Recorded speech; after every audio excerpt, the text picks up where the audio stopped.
तो यहां पर जो हमारा डिस्कशन का टॉपिक है वो है एनुअल जनरल मीटिंग। ठीक है बच्चों, तो धीरे धीरे समझते हैं। सबसे पहले मुझे बताइए कि मीटिंग का मतलब क्या होता है। What do mean by the meeting? Meeting किसे बोलते हैं?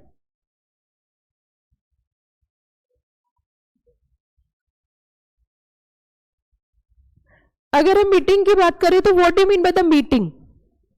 मीटिंग का मतलब होता है एक से अधिक लोगों को आपस में डिस्कशन होना, मिलना। Okay, what do mean by the general? General किसे बोलते हैं? जनरल डब्बा। जनरल डब्बा कैसा होता है? ट्रेन में कोई भी आ सकता है ना। एनुअल का मतलब होता है ईयरली, एनुअल फेस्ट है, एनुअल मीटिंग है, ईयरली, हर साल। यस और नो? अब देखो, कंपनी के अंदर जो कंपनी होती है उसके अंदर जो पैसा है वो शेयर होल्डर्स का होता है। शेयर होल्डर्स पैसा देते हैं और बदले में शेयर लेते हैं। उसी पैसे से कंपनी क्या करती है? उसी पैसे से कंपनी क्या करती है? बिजनेस करती है। अब शेयर होल्डर्स बोलते हैं कि हमने आपको पैसा दे दिया, कि हाँ दे दिया, इस पैसे से तुम बिजनेस कर रहे हो? कि बिल्कुल कर रहे हो। कौन कर रहे हैं बिजनेस? जो कंपनी को डायरेक्शन देते हैं। और कंपनी को डायरेक्शन कौन देते हैं? डायरेक्टर्स। कंपनी को डायरेक्शन कौन देते हैं? Directors. It mean share holders ने पैसा उठा के किसको दिया? कंपनी को। इनडायरेक्टली पैसा देखा जाए तो किसके पास है? Board of directors. तो अब ये जो शेयर होल्डर्स हैं इनको बदले में क्या मिलता है? इन रिटर्न क्या मिलता है इनको? डिविडेंड। क्या मिलता है?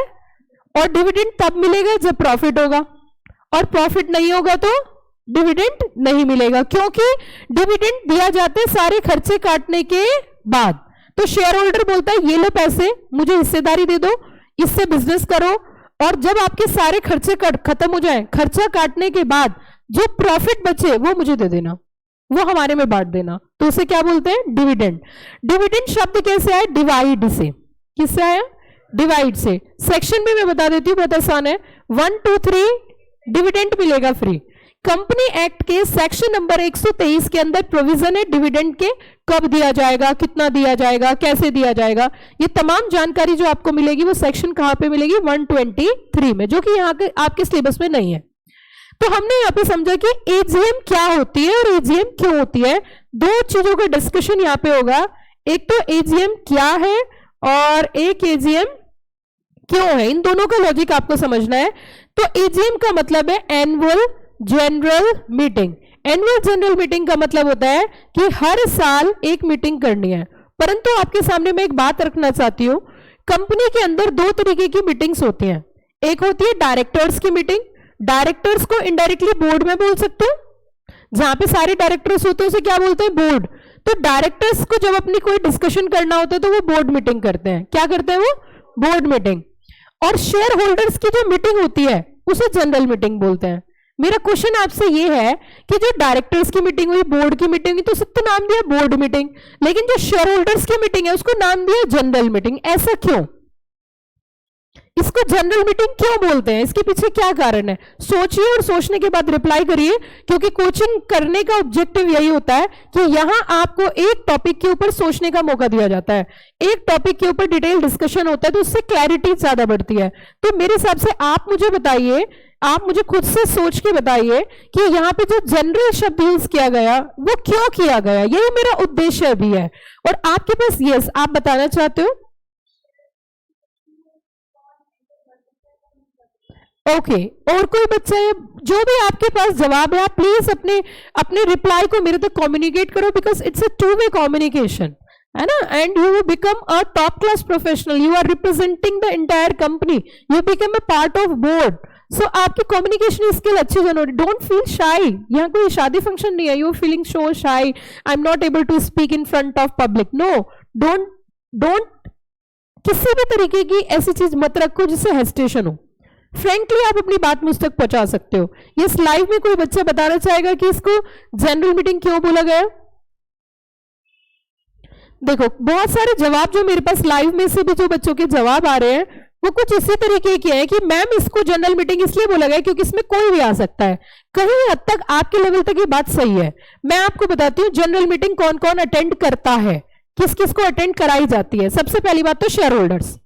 अगर किसी कारणवश शेयर होल्डर्स नहीं है, डेथ हो गई, तो उनके लीगल रिप्रेजेंटेटिव। अगर किसी भी वजह से शेयर होल्डर मीटिंग में नहीं आ सकता तो उनके प्रॉक्सी। क्या बोला मैंने? Proxy, who is a proxy? Proxy वो होता है जो शेयर होल्डर्स की प्लेस पर आते हैं, तो उन्हें क्या बोलते हैं? प्रॉक्सी। Got the point? क्या बोला जाता है? प्रॉक्सी। तो प्रॉक्सी आ सकते हैं, करेक्ट। उसी के साथ साथ कंपनी के सारे बोर्ड ऑफ डायरेक्टर्स, कंपनी का कंपनी सेक्रेटरी, कंपनी के ऑडिटर, कंपनी के डिबेंचर ट्रस्टी, इन सब का जाना अनिवार्य है। तो बताइए क्या मीटिंग में खाली शेयर होल्डर्स है? लॉजिक बताइए, क्या खाली शेयर होल्डर्स है? कौन कौन है? शेयर होल्डर्स भी हो सकते हैं, वो नहीं है तो उनके लीगल रिप्रेजेंटेटिव हो सकते हैं, उनके प्रॉक्सी हो सकते हैं, और आपके कंपनी के डायरेक्टर्स होंगे, कंपनी के कंपनी सेक्रेटरी होगा, जो अकाउंट्स ऑडिट करते हैं वो ऑडिटर भी होंगे, सभी लोग वहां प्रेजेंट होते हैं। इसीलिए बच्चों इसका नाम रखा गया है annual general meeting. That logic is not written in any book, ये कहीं किताब में नहीं लिखा हुआ। That logic is find out by me, कि that is the basic purpose कि इसका नाम एजीएम क्यों रखा। समझ आ गया? And if you are concerning about the board meeting, in case of board meeting no extra person is allowed except board of directors, all in some extraordinary situation some expert person or some legal expert person may be invited in the board meeting, but 99% chances except board of directors nobody is allowed to attend the board meeting. Even company secretary allowed to attend the board meeting, because company secretary is a person who prepared the summary of the board meeting, that is known as minutes. You know very well, company secretary is only an authorized person who prepare the summary of the entire board meeting. How many directors are present, how many directors are absent, which director is giving a favor resolution, giving a favor decision, which one is giving a negative decision. So each and everything is to be written by the company secretary who is present in the board meeting.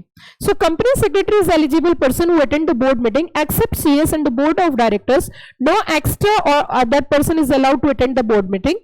That's why we can say that board of directors meeting is known as board meeting. But if we are concerning about a shareholders meeting, that is not a shareholders meeting, that is a general meeting. I think so concept is clear. May I proceed for next topic? Okay, come to the next. Now section number 96, section number 96 के अंदर AGM की provisions है। Section number किसके अंदर है जरा बताना? Section number 96 के अंदर जो है वो सारे के सारे जो है प्रोविजंस हैं आपके। सेक्शन नंबर 96 के अंदर टोटली प्रोविजंस दिए गए हैं। किसके प्रोविजन दिए गए हैं? एनुअल जनरल मीटिंग के। तो स्टेप बाय स्टेप वही पॉइंट्स हम धीरे धीरे नोट करेंगे और इसको थोड़ा सा समझेंगे।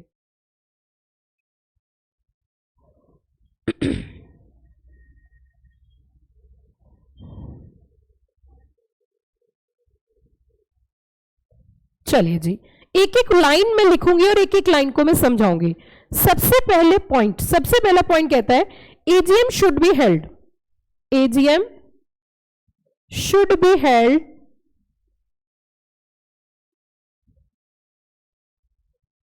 Once in every calendar year.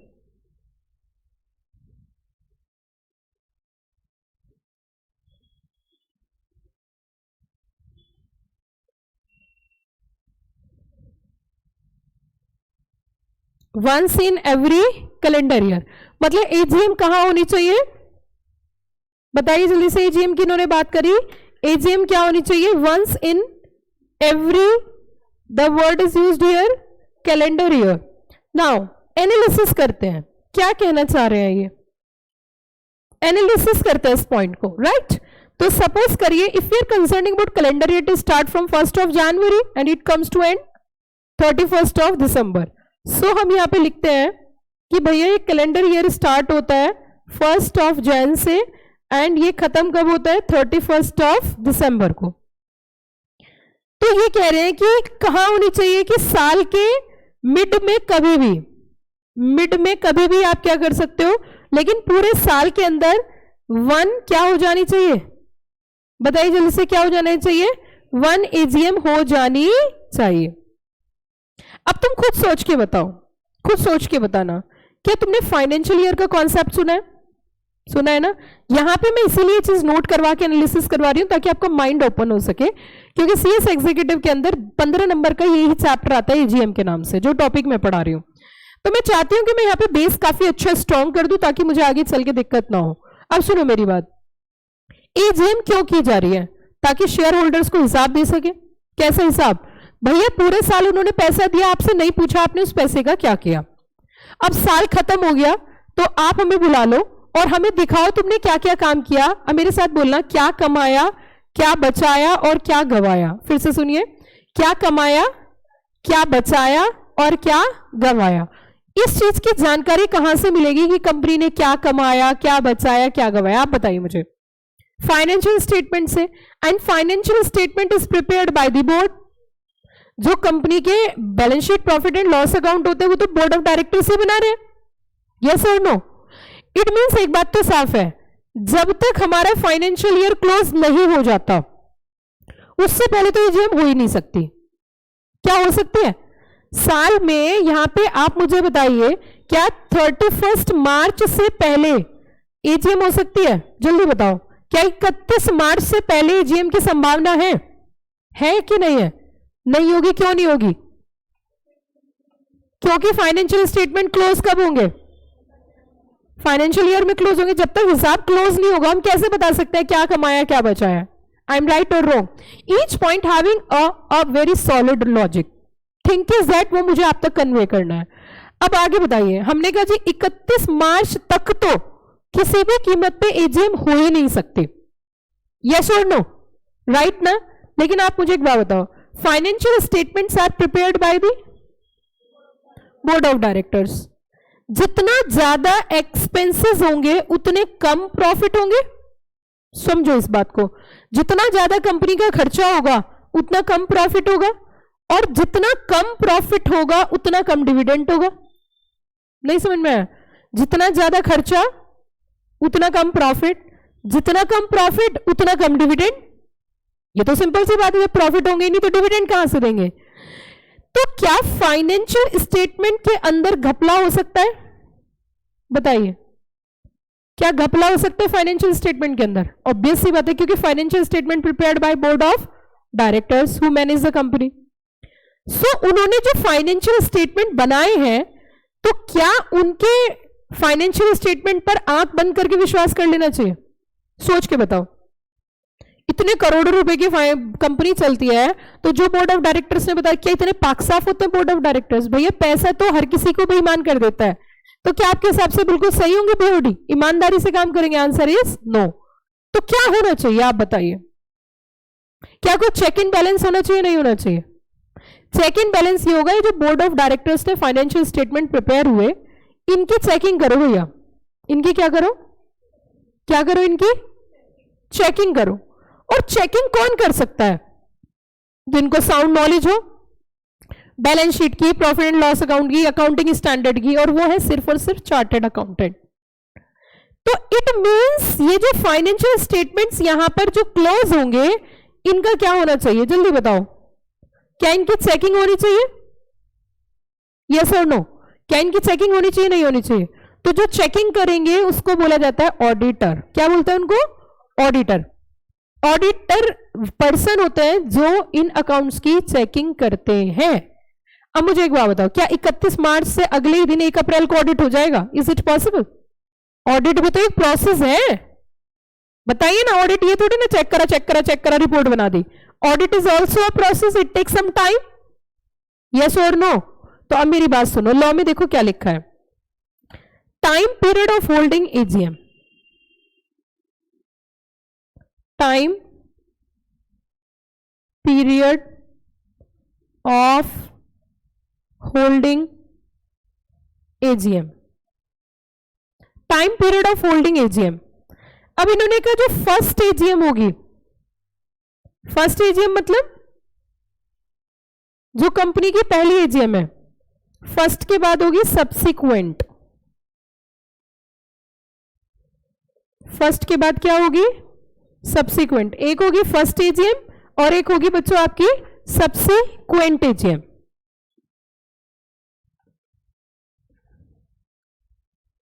First AGM, आगे चले, लिख लिया बेटा? अब बताओ, फर्स्ट एजीएम का इन्होंने टाइम दिया, फर्स्ट एजीएम का टाइम है is equals to within 9 months from the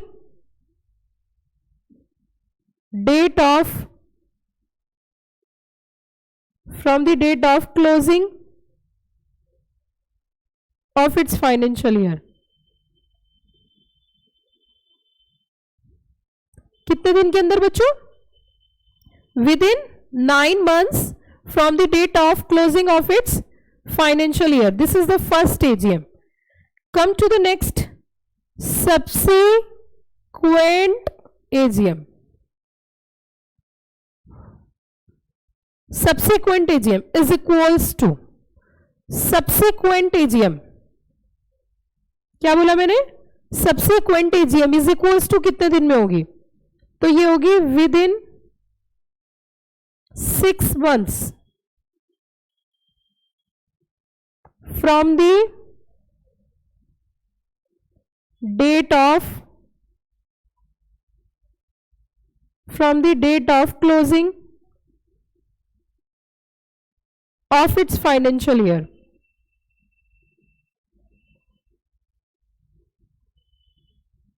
From the date of closing of its financial year.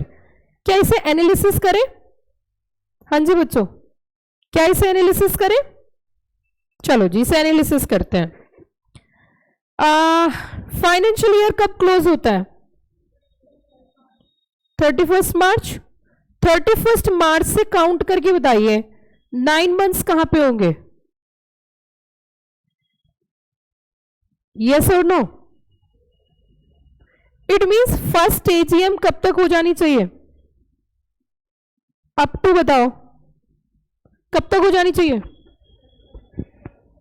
कैसे बोला हमने 31 दिसंबर? लॉजिक बताओ. रटो मत, चीजों को समझो, बस समझने की जरूरत है, रटने की जरूरत नहीं है. अभी तक जो मैंने बताया वो लॉजिक समझ में आ गया? देखो, अगर हम लॉ की बात करें, लॉ जो है, अगर आप क्योंकि सीएस स्टूडेंट हो और आपके कोर्स में सिर्फ लॉ ही लॉ है, और अगर लॉ आपको समझ नहीं आया तो सीएस नहीं बन सकते. लेकिन अगर लॉ आपको समझ में आने लगा तो you are perfect guy for this course, you are suitable person for this course. अभी तक जो मैंने बताया, देखो आप ये तो बात समझ होंगे कि law is not a plain English. इस सिंपल इंग्लिश तो है नहीं, इसके अंदर तो क्या होते हैं? लॉजिक्स होते हैं. तो आप मुझे बताइए, जब 9 मंथ्स का टाइम दिया तो ड्यू डेट क्या हुई आपके हिसाब से? कब तक हो जानी चाहिए कंपनी की पहली एजीएम? 9 मंथ्स के अंदर. और 9 मंथ्स की डेट क्या बैठी है? 31 दिसंबर. अच्छा, दूसरी एजीएम बताओ कब तक हो जानी चाहिए? 6 मंथ्स के अंदर. और 6 मंथ्स जो बैठ रहे हैं वो बैठ रहे हैं आपके 30 सितंबर तक. क्या बोला मैंने? 30 सितंबर. इट मींस आपको एक बात समझ में आ गई क्या? Due date of AGM. Law ने कहा आपको इस तारीख तक कर लेनी है, तो इससे पहले कर सकते हैं, लेकिन इससे बाद में अगर मान के चलो 96 ने कहा आपको ऐसा करना है, लेकिन इन्होंने इसका पालन नहीं किया, तो क्या कंपनी के ऊपर पेनल्टी लगनी चाहिए? बताइए ना. कंपनी एक्ट कहता है कि हर एक कंपनी को अपने यहां पे हर साल एक एजीएम करनी है, जिसका टाइम पीरियड है 6 मंथ या 9 मंथ. 9 मंथ के अंदर अंदर कर लेनी है. 9 मंथ के अंदर अंदर कर लेनी है. अगर नहीं करे तो किसका नुकसान है? पहले ये बताओ. क्या शेयर होल्डर्स का राइट नहीं अफेक्ट हो जाएगा? क्यों? क्योंकि उनको एक ही मौका मिलता है अपनी बात रखने का, साल में एक बार. वो कब मिलता है? जनरल मीटिंग में. और कंपनी ने वो भी नहीं दिया, तो वो अपने पैसे का हिसाब कहां लेंगे? तो क्या उनका नुकसान है या नहीं है? भैया साल में एक बार ही तो बताया जाता है हमने कमाए. वो क्वेश्चन पूछ सकते हैं, वो सारी बातें पूछ सकते हैं, और वही मौका कंपनी उन्हें ना दे तो कंपनी तो ऐसे पैसे गमन करता चला जाएगा. तो इसीलिए कंपनी की जिम्मेदारी क्या होती है? कंपनी को हर साल क्या करनी है? एजीएम. और इसमें किसको बुलाना है? कंपनी के शेयर होल्डर्स को. और वो वहां पे आके क्या कर सकता है? क्वेश्चन कर सकते हैं कि नहीं कर सकते?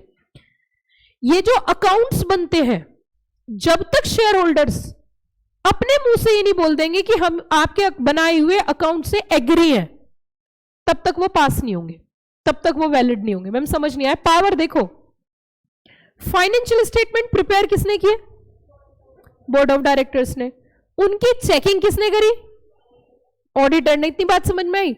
ये जो अकाउंट्स बना के तैयार किए हैं, जब तक सारे शेयर होल्डर ये नहीं बोल जाएंगे कि हम आपके अकाउंट से क्या है, एग्री है, तब तक वो अकाउंट्स वैलिड नहीं होंगे।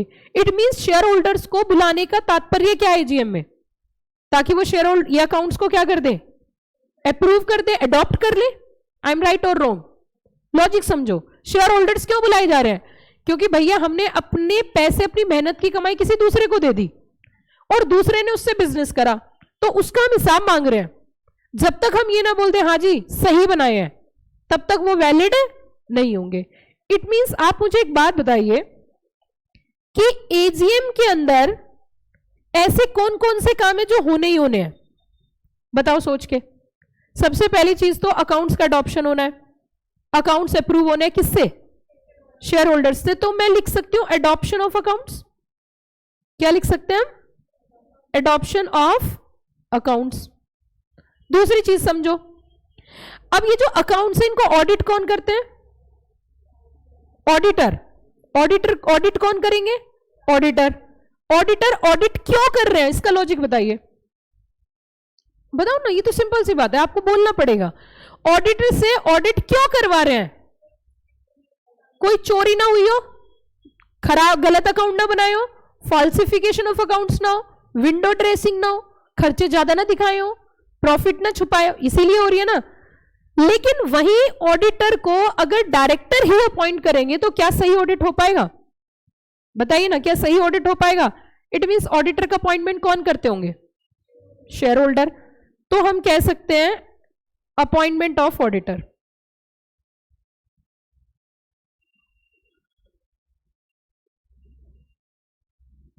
Appointment of auditor. डायरेक्टर्स किसकी कंपनी चला रहे हैं? शेयर होल्डर्स की। तो डायरेक्टर्स को भी अपॉइंट कौन करते होंगे? बताइए। Share holders. तो हम कह सकते हैं director appointment.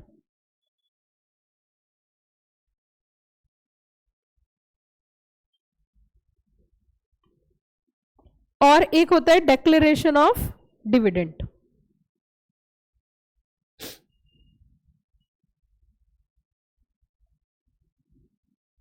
Declaration of dividend.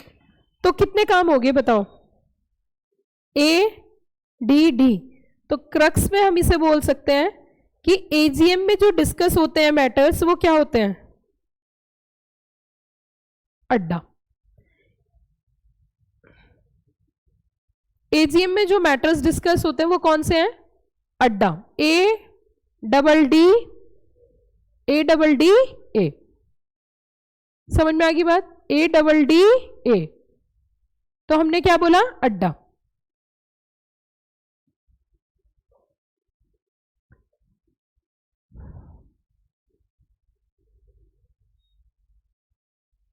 हो गया बच्चों सबका? मेरी बात समझ में आई यहां तक? आगे चले? चलो।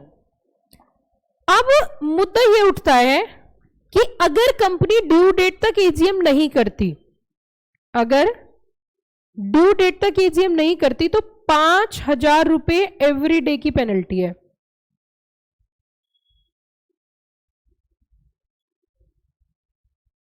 ₹5,000 हर रोज की पेनल्टी लगेगी।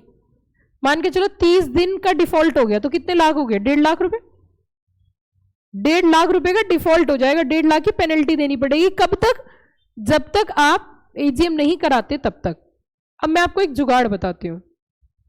मान के चलो किसी भी वजह से ये मुमकिन नहीं है, एज ए कंपनी सेक्रेटरी समझा रही हूं आपको, इन फ्यूचर जब आप सीएस बनोगे, मान के चलो ऐसी कोई सिचुएशन बन गई किसी भी कीमत पर आप 30 सितंबर, देखो 9 मंथ तो एक ही केस में तो है जो पहली एजीएम, उसके बाद तो हमेशा कब होनी है? सितंबर तक। किसी भी रीजन की वजह से आप 30 सितंबर तक एजीएम नहीं करा सकते, पॉसिबिलिटी नहीं बन पा रही। तो अब पेनल्टी से बचने का तरीका समझिए कि सांप भी मर जाए और लाठी भी ना टूटे। तो एज ए कंपनी सेक्रेटरी आप क्या कर सकते हो? आरओसी से एक्सटेंशन ले सकते हो। क्या ले सकते हो आरओसी से? एक्सटेंशन 30 सितंबर के बाद लोगे, 30 सितंबर से पहले ही ले लोगे? एक्सटेंशन कब लोगे? 30 सितंबर के बाद लोगे, 30 सितंबर से पहले लोगे? सिंपल सी बात है, 30 सितंबर से पहले लोगे। तो एक्सटेंशन मैक्सिमम कितने दिन की मिल सकती है? एक्सटेंशन मिल सकती है 3 मंथ्स की। कितने मंथ्स की? अब एक जुगाड़ देखो, सब्सिक्वेंट एजीएम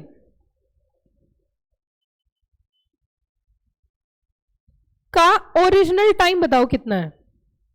ओरिजिनल टाइम कितने दिन में हो जाती है सब्सिक्वेंट एजीएम? 6 मंथ में हो जाती है। अच्छा, अब आफ्टर एक्सटेंडेड बताओ, आफ्टर एक्सटेंशन के बाद बताओ टाइम कितना होगा? 6 प्लस कितने की, तो टाइम कितना हो गया? अब अगला पॉइंट सुनना, देखो क्या है, और फिर उसका जवाब मैं आपसे चाहती हूं, मुझे बड़ा अच्छा लगेगा अगर तुम सही रिप्लाई करोगे। ये लिख लिया सब बच्चों ने? अब मैं एक पॉइंट लिख रही हूं, उसका लॉजिक आप मुझे बताओगे। अभी तक सारे लॉजिक मैंने आपको बताए, अब लॉजिक आप बताओगे।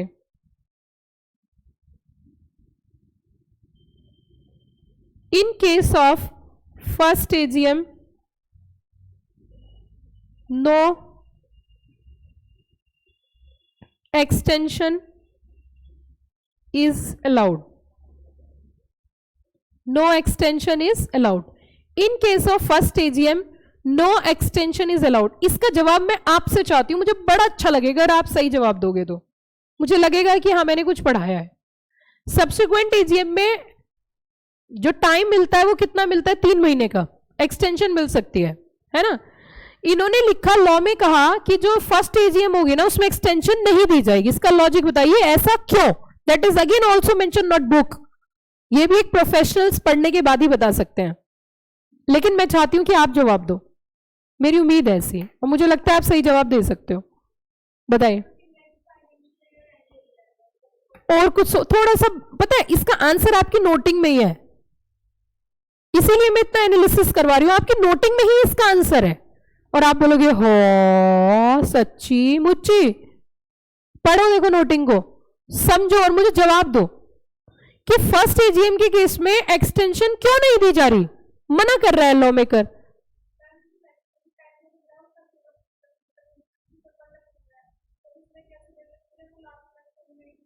भैया सिंपल सी, आप मुझे एक बात नहीं कह सकते, आप एक बात नहीं समझे।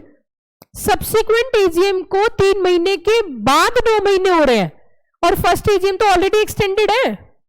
नहीं समझ में आया? फर्स्ट एजीएम कितने दिन में होती है? फर्स्ट एजीएम कितने दिन में होती है बताओ जल्दी से? 9 मंथ्स में। और सब्सिक्वेंट एजीएम आफ्टर एक्सटेंशन कितने दिन में हो रही है? 9 मंथ्स। तो फर्स्ट एजीएम तो ऑलरेडी एक्सटेंडेड है, ऑलरेडी एक्स्ट्रा टाइम दिया हुआ है। नहीं समझ आया? क्योंकि फर्स्ट एजीएम तो ऑलरेडी एक्सटेंडेड हुई मीटिंग है, उसे तो पहले से एक्स्ट्रा टाइम दिया गया 3 महीने का, तो इसीलिए उनको क्या नहीं दी जाती? एक्सटेंशन नहीं दी जाती है। एक लॉजिक समझ में आया? एक लॉजिक समझ में आया? अब दूसरा लॉजिक कौन बताएगा? दूसरा लॉजिक, दूसरा लॉजिक भी आपकी बुक में ही है, आपकी नोटिंग में ही है। फर्स्ट लॉजिक भी आपकी नोटिंग में था, दूसरा भी।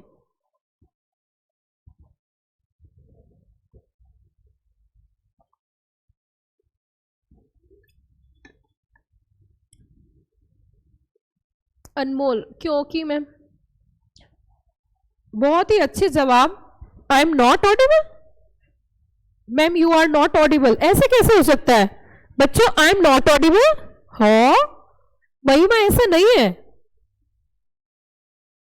मुझे सुन रहा है, मैं आपको देख रही हूं। You are looking so beautiful. सुनिए, बहुत ही अच्छे जवाब यहां पे आए, और इसका लॉजिक आप बताओगे? फेस टू फेस वाले बच्चे हैं, जो लाइव वाले बच्चों ने बताया उनसे।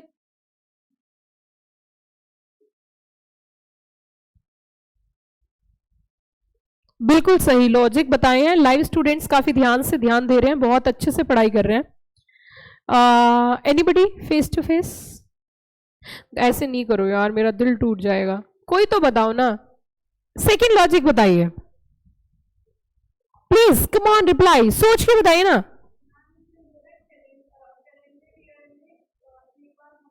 बहुत ही अच्छा जवाब, और मैं आपके जवाब से बहुत खुश हुई। बिल्कुल सही, एकदम सटीक जवाब है। क्योंकि दूसरा, बहुत सारे बच्चों ने लाइव में भी काफी अच्छे रिप्लाई दिए। I am very happy to see your reply. यही एक सेकंड लॉजिक है कि कैलेंडर ईयर फिनिश हो जाएगा, एंड सेक्शन 96 से at least 1 meeting in once in a calendar year. And calendar year finish हो जाएगा 31 दिसंबर। अगर सब्सिक्वेंट एजीएम को और एक्सटेंशन दी जाएगी तो कैलेंडर ईयर की रिक्वायरमेंट अबॉलिश हो जाएगी, कॉन्ट्राडिक्ट हो जाएगी। That's why in case of first AGM no extension is given by the, no extension is granted by the ROC. अब बताओ मजा आ रहा है नहीं आ रहा है? लॉजिक क्लियर हुआ? सच्ची सच्ची बताओ ईमानदारी से, लॉजिक क्लियर हो गया? अब थोड़ा सा आगे चलते हैं।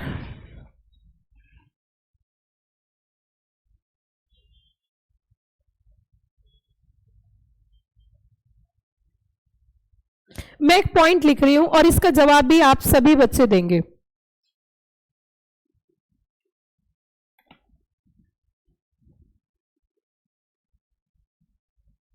No need to conduct AGM in the year of its incorporation.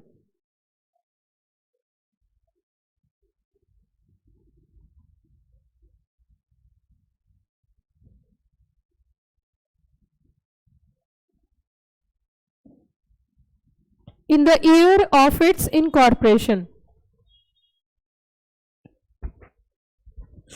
In the year of its incorporation. No need to conduct AGM in the year of its incorporation. Logic बताइए जल्दी से।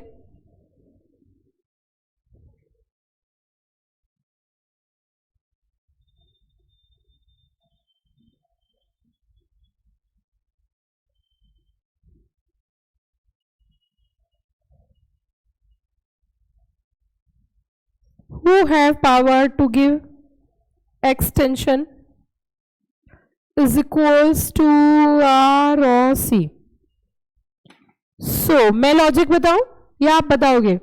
कि जिस साल कंपनी इनकॉर्पोरेट हुई है उस साल एजीएम करने की जरूरत नहीं, क्योंकि ईयर क्लोज ही नहीं होंगे, फाइनेंशियल ईयर नहीं समझ में आया। जिस साल बनी है उस साल कुछ होगा ही नहीं कंपनी में, एटलीस्ट एक साल का टाइम तो लगेगा ना। मान के चलो कंपनी अक्टूबर में बनी है, अक्टूबर में बनी है तो ये थोड़ी दिसंबर में एजीएम कर लेंगे, दिसंबर तक नहीं समझ में आया। So come to the next point, the maximum gap between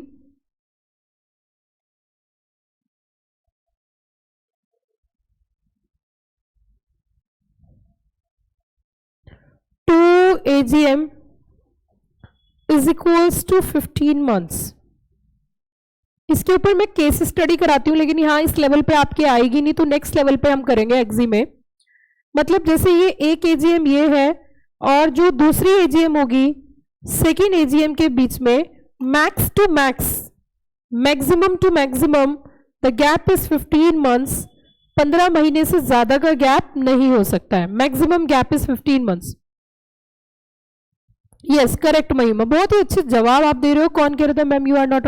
महिमा मैं आपकी बात सुन रही हूँ और you are looking so, your answer बहुत ही अच्छे हैं, बहुत ही अच्छे। कितनी तारीफ करूं, तारीफ करूं क्या उसकी, है ना? तो आप बहुत अच्छे जवाब दे रहे हैं, मैं आपको सुन रही हूं, आप ऐसा मत समझे कि मैं आपको नहीं सुन रही हूं। ओके, अंशिका ने भी सही जवाब दिया है, Naseem Ansari, Anmol Sidana, wonderful answer, Srishti Suri, okay, Nisha Rathore, good good very good. So आपकी सबकी बात मैं सुन रही हूँ, मैं ऐसा कोई पक्षपात नहीं करती हूँ कि आपसे मैं कनेक्ट नहीं होती लाइव वाले बच्चों से फेस टू फेस मैम, क्योंकि हम फीस, अरे नहीं फीस की कोई बात ही नहीं है, you are my student, that's it. Okay same, देखो मैं आपकी तरफ ही देख रही हूँ, आप मुझे दिख रहे हो, बड़े सुंदर लग रहे हो सारे बच्चे। चलो आगे चलते हैं, यहां तक बताइए anybody having any doubt? Face to face students, कोई डाउट यहां तक? आगे चलूं मैं? चलिए अब हम थोड़ा सा आगे बढ़ेंगे एंड इसमें हम बात करेंगे बच्चों day, date, time and venue of general meeting. Day, date, time and venue of general meeting.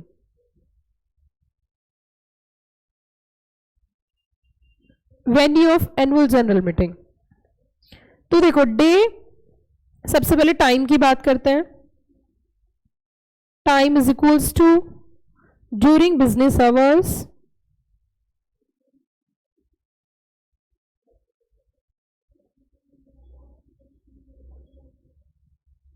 During business hour and that is 9 to 6, 9 बजे से लेके 9 AM to 6 PM, 9 बजे से लेके 6 बजे तक.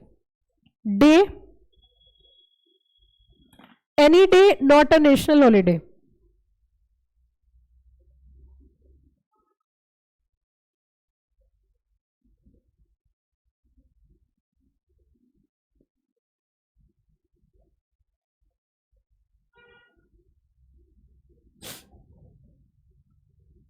नेशनल हॉलीडे,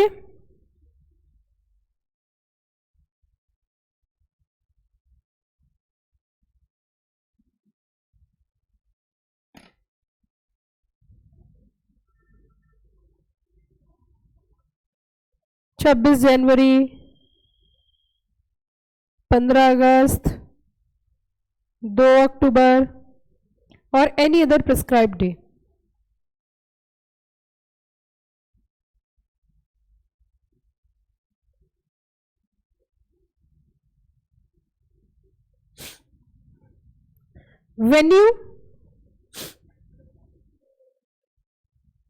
वेन्यू की बात करें, registered office,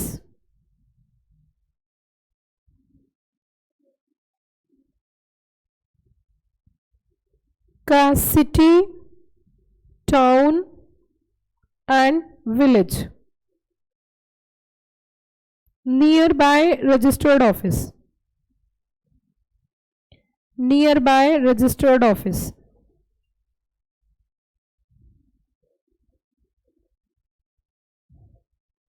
near by registered office. ठीक है बच्चों.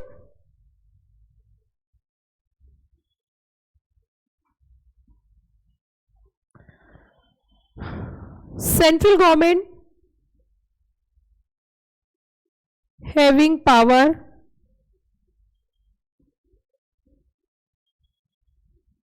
to exempt above provisions.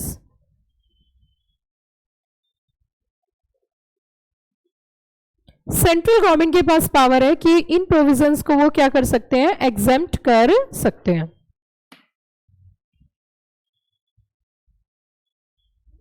Okay, सो आगे चले, अब इसे समझते हैं.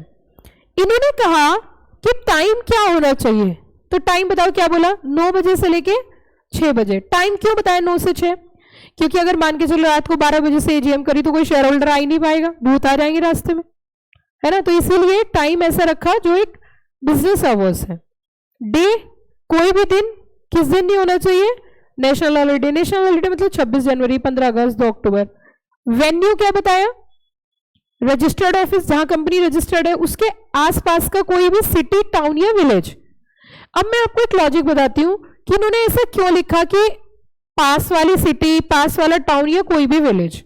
सपोज करिए एक्स लिमिटेड है और उसके 5000 शेयर होल्डर्स हैं और उसके रजिस्टर्ड ऑफिस में उतना स्पेस ही नहीं है, प्रीमाइसेस में उतनी जगह ही नहीं है, तो क्या वो यहां पे फिर मीटिंग करा पाएगा? नहीं.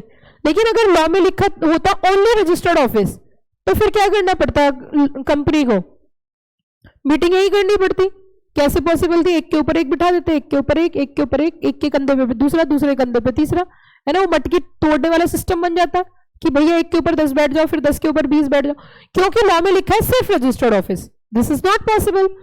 दैट्स व्हाई लॉ मेकर ने कहा कि आप अपने रजिस्टर्ड ऑफिस पे कर सकते हो, बराबर वाली सिटी, टाउन, विलेज. इसका मतलब कोई आप कम्युनिटी हॉल ले सकते हो, कोई बैंकेट हॉल ले सकते हो, आपके शेयर होल्डर्स बहुत ज्यादा है, ऑडिटोरियम कर सकते हो एजीएम के लिए, बहुत ओवर ज्यादा है तो स्टेडियम कर सकते हो.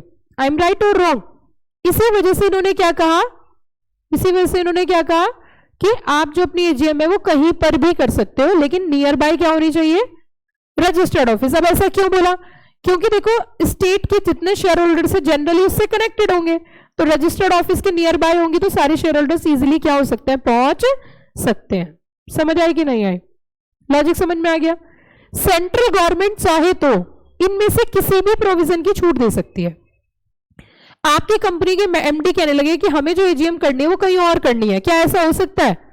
तो आप क्या बोलोगे, हो ही नहीं सकता, नॉट पॉसिबल. हो सकता है, पैसे ज्यादा लगेंगे, इसी चीज के पैसे है, नहीं तो हम भी आपके जैसे आपको नहीं बताना कि कैसे होगा। आप कभी भी किसी डॉक्टर के पास जाते हो तो डॉक्टर साहब ये बोलते हैं कि आपको ये बीमारी कैसे हुई है, किस वजह से हुई है, इसका कारण क्या है, बताते हैं। आप जब दवाई लिखते हो बोलते हैं आप ये दवाई क्यों लिख रहे हो, इसके पीछे क्या लॉजिक है, पूछते हो। तो आपको भी नहीं बताना। आपको इस बात की जानकारी है कि नीचे पॉइंट लिखा हुआ है, central government having power, exempt का मतलब होता है छूट देना। सेंट्रल गवर्नमेंट के पास पावर है कि वो इन सभी में से किसी भी प्रोविजन की क्या दे सकती है, छूट दे सकती है, एग्जम्पशन दे सकती है। एग्जम्पशन का मतलब होता है छूट देना। अब बताइए यहां तक सारी बात क्लियर होगी? Anybody having any doubt?